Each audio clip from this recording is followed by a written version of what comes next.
아멘. 우리 옆에 분하고 인사하십시다. 새해 복 많이 받으십시오. 새해 복 많이 받으시기를 바랍니다. 새해가 밝았습니다. 모든 가정과 우리 교회에 하나님의 축복이 넘치시기를 주의 이름으로 축원드립니다. 본문 7절은 모든 염려를 다 주께 맡기라 말씀하시지요. 여기서 맡기다라는 헬라어는 위를 향해 던져버린다는 뜻입니다. 위에 계신 하나님께 던져버린다는 뜻이죠. 하나님께 염려를 던져버린다는 의미입니다. 우리가 어떻게 염려를 하나님께 던져버릴 수 있을까요? 하나님이 우리를 돌보고 계시기 때문이지요. 돌보신다, 깊은 관심을 갖는다라는 뜻입니다. 하나님이 우리를 돌보시는 것을 믿고 염려를 모두 다 하나님께 던져버려라. 오늘 본문은 말씀합니다. 그리고 이어서 이런 자세를 가지라고 권면하는데요. 겸손해라. 근신하고 깨어있어라. 믿음을 굳게 해라. 그러면 모든 은혜의 하나님이 견고하게 해주실 것이다. 약속하고 계십니다. 올해 여러분에게 고난이 몰려올 때, 염려가 올라올 때, 근심이 찾아올 때, 걱정이 짓누를 때, 그럴 때일수록 여러분이 하실 일이 있습니다. 보이지 않는 큰 손을 바라보셔야 합니다. 바로 하나님이십니다. 하나님을 여러분이 보실 때 무엇보다 하나님에 대한 바른 이해가 필요한데요. 하나님에 대해 여러분이 오해하고 곡해하시면 여러분의 삶과 신앙이 병들게 되어 있습니다. 베드로 사도는 오늘 본문에서 하나님에 대한 바른 이해를 돕고 있는데요. 이렇게 돕습니다. 하나님은 모든 은혜의 하나님이십니다. 모든 은혜의 하나님을 베드로는 이렇게 설명하죠. 곧 그리스도 안에서 너희를 부르사 자기의 영원한 영광에 들어가게 하시니라고 설명합니다. 그러니까요, 모든 은혜의 하나님이 죽을 수밖에 없는 우리를 예수님 안에서 불러주셨지요. 그리고 장차 영원한 영광에 들어가도록 불러주셨습니다. 그리고 구원받도록 부르시는 그 부르심과 영원한 영광에 들어가게 하시는 그 부르심 사이에 중간에 모든 과정이 있지 않겠습니까요? 그 모든 과정은 다 하나님의 은혜입니다. 하나님이 은혜로 우리를 불러서 구원하시고요. 은혜로 그 구원을 이루어 가십니다. 여러분, 심지어는요, 예수님 안에서 우리가 당하는 고난도 하나님의 은혜 중에 하나입니다. 왜냐하면요, 오늘 본문을 보니까 고난을 통해서 하나님은 우리를 굳건하게 하시고 온전하게 하시고 강하게 하시고 견고하게 하시기 때문입니다. 그래서요, 고난도 우리에게 은혜입니다. 베드로 사도는 고난과 염려로 지친 성도들에게 서로 다른 두 개의 부사를 사용하면서 명쾌하게 안내하고 있는데요. 잠깐이란 부사와 영원이란 부사입니다. 이 땅에서 만나는 모든 고난, 염려, 근심, 걱정은 잠깐입니다. 그런데요, 천국에서 누릴 영광은 영원하다는 거죠. 여러분, 우리가 이 세상에 다 고생하면서 사는데요, 그 고생 영원하지 않습니다. 잠깐입니다. 그리고 우리가 천국에서 누릴 영광은 영원하지요. 이 두 대조를 보여주면서 믿음으로 세상을 해석하고 살아갈 수 있도록 안내하고 있습니다. 첫 번째입니다. 새해에도 하나님은 모든 은혜의 하나님이십니다. 신앙인은 모든 상황을 자기 방식대로 해석해서는 안 됩니다. 세상의 방식으로 해석해서도 안 되고요. 상황 논리로 이해해서도 안 됩니다. 성경과 하나님의 방식으로 이해하셔야 합니다. 특별히 여러분, 상황이 좋지 않을수록 그 상황을 성경과 하나님의 방식으로 이해하셔야 돼요. 상황이 좋지 않을 때 성경과 하나님의 방식으로 해석하려면 하나님에 대한 바른 이해가 필요하지요. 하나님에 대한 바른 이해에 있어서 큰 전제, 대전제가 있습니다. 뭐냐면 모든 상황에서 하나님은 은혜의 하나님이십니다.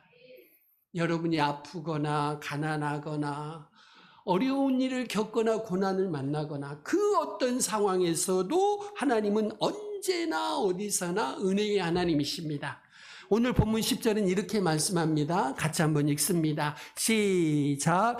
모든 은혜의 하나님 너희를 부르사 자기의 영원한 영광에 들어가게 하신 이가 잠깐 고난을 당한 너희를 친히 온전하게 하시며 굳건하게 하시며 강하게 하시며 하시리라. 아멘. 하나님은 지금도 여전히 모든 은혜의 하나님이십니다. 이것을 알고 믿고 이 지식과 이 믿음으로 여러분들이 모든 상황을 해석하셔야 합니다. 두 번째입니다. 새해 모든 상황에 하나님의 은혜가 담겨 있습니다. 하나님은 모든 은혜의 하나님이셔요. 고난 중에도 염려 중에도 모든 은혜의 하나님이십니다. 근심 중에도 걱정 중에도 모든 은혜의 하나님이셔요. 그것들을 사용하셔서 우리를 온전하게 하시고 굳건하게 하십니다. 강하게 하시고 견고하게 하시지요. 심지어 내가 보기에는 가장 악한 상황일지라도 여러분 그 상황 안에는요 하나님의 은혜가 담겨 있음을 믿으시기를 바랍니다. 심지어 고난 속에도 하나님의 은혜가 들어 있습니다. 이 믿음이 새해에 꼭 필요합니다. 왜요? 새해에도 여전히 여러분에게 고난이 올 것이니까요. 그래야 염려, 근심, 걱정 하나님께 맡겨드릴 수 있다고요. 고난 중에도 하나님의 은혜가 있구나. 이것을 알고 정말 믿어야 그때 다가오는 염려나 근심이나 걱정을 하나님께 던져 맡겨드릴 수 있는 거지요. 그러면 무너지지 않고 일어설 수 있습니다. 본문 7절은 말씀합니다. 같이 읽습니다. 시작. 다 주께 맡기라. 이는 그가 너희를 돌보심이라. 아멘. 세 번째입니다. 새해 믿음을 굳게 하십시오. 새해 여러분만 고난당하지 않습니다. 여러분만 염려, 근심, 걱정하지 않습니다. 모든 성도들이 같은 처지예요. 모든 성도들이 다 고난당하고 염려, 근심, 걱정하고 있습니다. 여러분이 이것을 아셔야 마귀의 선동에 넘어가지 않습니다. 많은 성도들이 속으로 왜 나만 이렇게 고생해? 왜 나만 이렇게 힘든 거야? 생각하지요? 여러분 그런 생각을 하고 계시면 마귀의 속삭임, 마귀의 선동에 그냥 넘어가 버립니다. 시험에 들고 넘어지는 건 시간 문제예요. 준비가 딱 돼 있는 거죠. 베드로 사도는 분명히 오늘 본문에서 말씀합니다. 8절 9절 이렇게 말씀합니다. 같이 읽습니다. 시작. 근신하라 깨어라. 우는 사자같이 두루 다니며 삼킬 자를 찾나니 너희는 믿음을 굳건하게 하여 그를 대적하라. 이는 세상에 있는 너희 형제들도 동일한 고난을 당하는 줄을 알미라. 아멘. 모두 다 고난을 받고 있으니 왜 나만 갖고 그래 하시지 말고 모든 성도들이 고난 가운데 온전해지고 있고 굳건해지고 있고 강해지고 있고 견고해지고 있으니 하나님이 그 고난 가운데 일하고 계시니 모든 은혜의 하나님이시니 여러분이 믿음을 굳게 하셔야 합니다. C.S. 루이스에게 한 사람이 찾아와 물었어요. 왜 인간에게 고난이 있어야 합니까? 없으면 좋을 텐데 왜 인간에게 고난이 있는 겁니까? 하나님 왜 이러십니까? 그때 루이스가 이렇게 대답해요. 그렇지 않아도 타락한 인간에게 고난마저 없다면 얼마나 교만하겠는가? 고통은 규모거리와 같은 인간에게 하나님의 음성을 듣게 해주는 확성기와 같습니다. 그렇게 설명했어요. 신실한 영국의 청교도 신학자요 설교자인 토마스 왓슨은 이렇게 말했습니다. 고난은 영광을 향해 가는 길이다. 고난 자체가 영광을 주는 것은 아닌데 영광을 받을 준비를 시킨다. 쟁기질을 해서 땅에 씨앗을 심을 준비를 하는 것 같이 고난도 우리가 영광을 받도록 단련시키는 역할을 한다. 화가가 어두운 색깔 위에 금빛 채색을 하듯이 하나님도 처음에는 고난이라는 어둠을 우리에게 보이시고 영광이라는 금빛을 나중에 더하신다. 항아리를 건조시키고 나서 포도주를 그 안에 담는 것처럼 은혜라는 항아리는 먼저 고난의 건조 시간을 견디고 나서 영광의 포도주를 담을 수 있다. 그러니 성도에게 고난은 진정한 축복이다. 이렇게 말했습니다. 어린이 작가였던 고 정유진 시인이 있는데요. 1995년 3월에 태어났습니다. 그런데 2002년 7살이 됐을 때 초등학교 1학년 때 뇌동정맥 기형이 발견됐어요. 뇌동맥 정맥이 있는데 기형이라는 겁니다.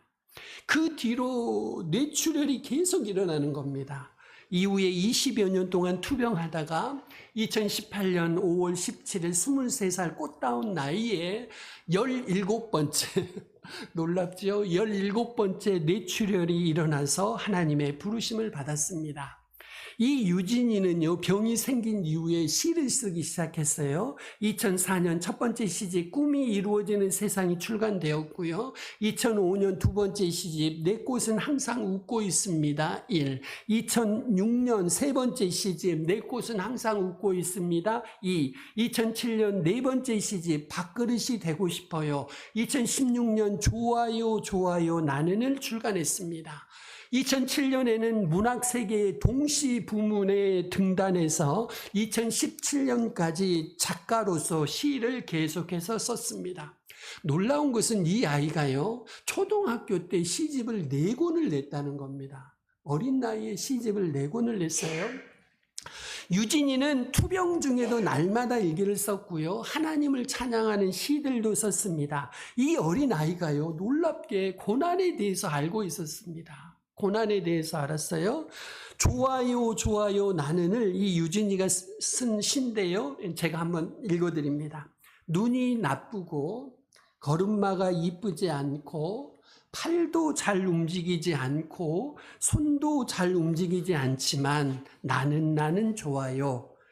왜냐하면 하나님이 훌륭한 사람으로 만들기 위해서 고통을 주시니까 나는 고통을 이겨내서 훌륭한 사람이 될 수 있다고 생각해요. 그래서 좋아요. 나의 모든 것이. 놀랍지요? 어린아이가 이런 시를 썼습니다. 늘 밝게 웃는 이 유진이가 이런 고백을 했다고 합니다. 저에게 장애가 없었다면 저는 시를 쓰지 않았을 것 같아요. 천명 대신에 제가 아프기로 하고 시를 쓰는 건 아닐까라는 생각을 하지요.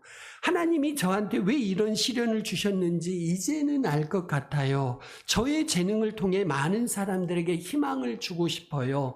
예전에는 저의 장애가 한없이 원망이 되었지만 시를 쓰게 되면서 나도 뭔가를 할 수 있다는 자신감도 생기고 꿈과 희망도 생겼어요. 이제는 이 모든 것이 너무 감사해요. 뇌출혈을 17번 경험했던 아이가 하는 고백입니다. 쉬운 성경은 오늘 본문 10절을 이렇게 번역하고 있어요. 힘든 고난은 잠시 동안입니다. 후에는 하나님께서 모든 것을 바르게 세우실 것입니다. 여러분 뒤에서 받쳐주시고 든든하게 세워주셔서 결코 넘어지지 않게 하실 것입니다. 은혜를 주시는 하나님께서 그리스도 안에서 함께 영광을 누릴 수 있도록 여러분을 친히 부르셨으니 그 영광이 영원토록 함께 하기를 기도드립니다. 여러분, 모든 은혜의 하나님은 모든 일에 합력하여 선을 이루어 가십니다. 로마서 8장 28절 우리가 알거니와 하나님을 사랑하는 자 곧 그의 뜻대로 부르심을 입은 자들에게는 모든 것이 합력하여 선을 이루느니라. 사랑하는 성도 여러분들의 첫 번째, 새해에도 하나님은 모든 은혜의 하나님이십니다. 두 번째, 새해의 모든 상황에 하나님의 은혜가 담겨 있어요. 세 번째, 새해에 믿음을 굳게 하십시오. 모든 염려를 새해에는 위로 던져버리며 사십시오. 하나님께 던져 하나님께 맡기십시오. 하나님의 전능하신 손 아래에서 저와 여러분이 겸손하십시다. 우리를 삼키려 하는 마귀를 깨워서 대적하십시다. 모든 성도들에게 다 고난이 있음을 알고 신앙하시기를 바랍니다. 무엇보다 고난 속에도 하나님의 은혜가 있음을 알고 아픔과 상처 속에도 하나님의 은혜가 있음을 믿으시기를 바랍니다. 우리 하나님이 모든 은혜의 하나님이심을 믿고 새해에도 은혜의 하나님을 매일매일 경험하시기를 주님의 이름으로 축원드립니다. 기도하시겠습니다. 하나님 아버지, 새해에도 하나님은 모든 은혜의 하나님이십니다. 새해 모든 상황에 하나님의 은혜가 담겨 있습니다. 그러므로 새해 매일은혜 교회 성도들 모든 염려 주님께 맡기며 겸손하며 깨어 마귀를 대적하며 믿음을 굳게 하도록 도와주시옵소서. 성도들이 모든 은혜의 하나님을 날마다 경험하도록 주님 도우시고 역사하여 주시옵소서. 살아계신 예수님의 이름으로 기도합니다. 아멘.